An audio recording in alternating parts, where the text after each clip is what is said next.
Hoje, a gente vai mergulhar na sabedoria de uma das figuras assim mais radicais do Zen budismo, Huineng, o sexto patriarca.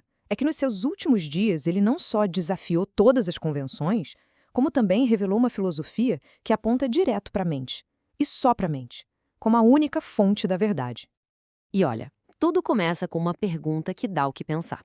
Imagina só, ser chamado pela pessoa mais poderosa do país, a própria imperatriz, e simplesmente dizer não. Pois é, foi exatamente isso que o Huineng fez. E o porquê dessa recusa? Bom, aí está o centro de tudo que ele ensinou. Ok, vamos montar o cenário. Pensa aí. China, comecinho do século VIII. A imperatriz de um imperador sabe o poder absoluto, manda uma ordem real. Eles querem a presença do famoso mestre de meditação, o mestre Dhyana Huineng, lá no palácio.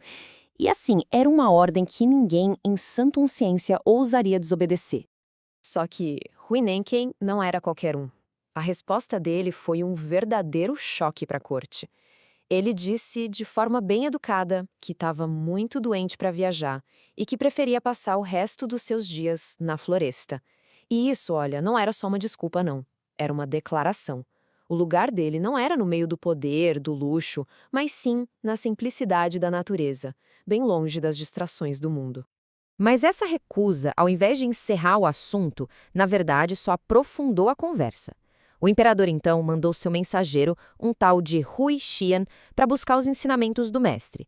E é bem aqui que a história muda. Deixa de ser um simples ato de desafio para se tornar uma lição de filosofia profunda. Então, o mensageiro chega lá e traz a visão da época, o que todo mundo fazia. Ele pergunta sobre a prática padrão para atingir o samadhi, que é aquele estado de concentração profunda, né? Que era basicamente se sentar para meditar. A crença era essa: a iluminação só vinha por esse caminho, por esse método externo. Era o que todos os outros mestres ensinavam. E aí vem a resposta de Huineng, e ela é, assim, totalmente revolucionária. Ele vai direto ao ponto, sem rodeios. O caminho, o tal, não está na postura do corpo, mas sim na percepção da mente. Ele basicamente diz que focar só no físico, na forma, é um erro. A prática de verdade é interna. E ele não para por aí, ele vai além. O mensageiro, tentando entender, usa aquela analogia clássica. A luz da sabedoria tem que vencer a escuridão da aflição. Só que o Huineng vira essa ideia de ponta cabeça. Ele explica que luz e escuridão não são inimigas, não. Elas são um par, uma depende da outra. E aí vem o mais chocante. Ele diz que a aflição, o sofrimento, não é algo para ser destruído pela iluminação. A própria aflição é a iluminação, é a mesmíssima coisa. O nome disso é natureza não dual. É a ideia de que a realidade, na sua base, não é dividida em opostos. Não é uma coisa que os sábios têm e as pessoas comuns não têm. Não.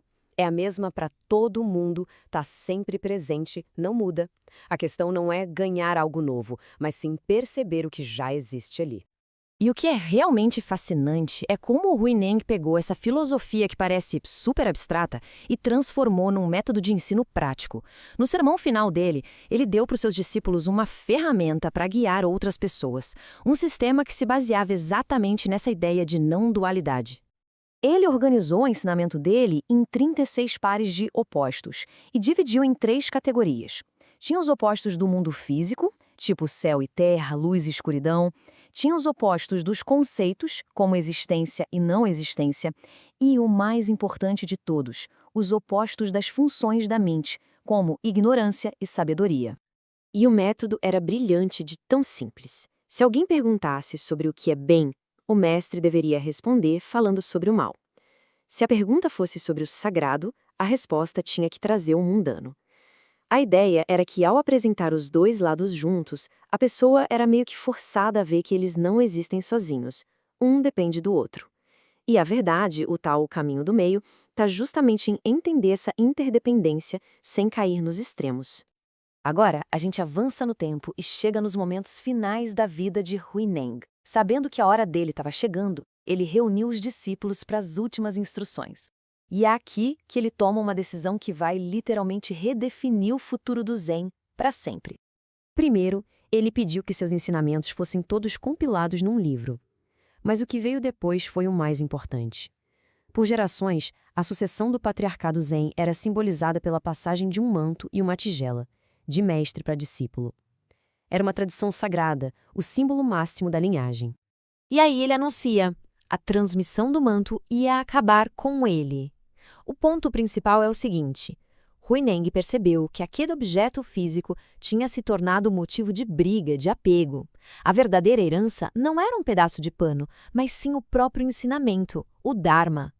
Quem entendesse e vivesse esses ensinamentos, esse era o verdadeiro sucessor, com ou sem manto. E essa decisão, olha, não veio do nada. Ela estava em sintonia com uma antiga profecia de Bodhidharma, o primeiro patriarca, aquele que levou o Zen para a China. A profecia dizia que o ensinamento ia florescer por 5 gerações, ou 5 pétalas depois dele. Huineng era o sexto, ou seja, a flor estava completa. Dali em diante, o Dharma não precisava mais do apoio de um único sucessor. Ele podia dar frutos por si só, em qualquer lugar. Então, no final das contas, qual foi o impacto duradouro desse mestre? Um cara que recusou um imperador e acabou com a tradição mais sagrada da sua própria escola. O legado dele foi basicamente a democratização da iluminação. Para a gente ter uma ideia da importância dele, é só ver onde ele se encaixa na história. A linhagem vem desde o próprio Buda. Bodhidharma foi o 28º patriarca no total e o primeiro na China. Huineng, o 33º no geral, foi quem realmente consolidou o Zen como uma escola chinesa única, e foi a partir dele que os ensinamentos se espalharam pelo mundo todo. Pensa só, por 37 anos ele ensinou sem parar, um período incrível no qual ele transformou o Zen, deixou de ser uma tradição meio fechada, esotérica e se tornou um caminho acessível, focado não em rituais ou linhagens, mas na exploração direta da própria mente. E essa citação, que talvez seja a mais famosa dele, resume tudo de um jeito brilhante. A mensagem final de Huineng é algo que dá um poder imenso.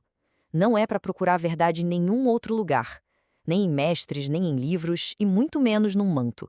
O Buda, a iluminação, a verdade, tudo isso já está dentro da nossa própria mente. E isso tudo nos deixa com uma pergunta para refletir, né?